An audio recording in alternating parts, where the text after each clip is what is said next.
Today, I effed up by laughing at a woman's unfortunate demise in a full auditorium. This happened a few years ago. It was my first week of university studying law. I met a young guy a few years younger than me, let's call him Dave, in my class who I spent most of the first week with. It was our first ever criminology class and it was a new lecturer, a woman in her mid-20s, and the lesson was in an auditorium of nearly 100 people. She began by explaining the difference between manslaughter and murder and tells us of a real case example.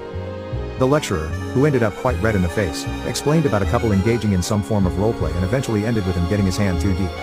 A signet ring he was wearing caught inside her and she unfortunately ended up bleeding to death. Now comes the F up. Obviously after this story there was a very awkward silence.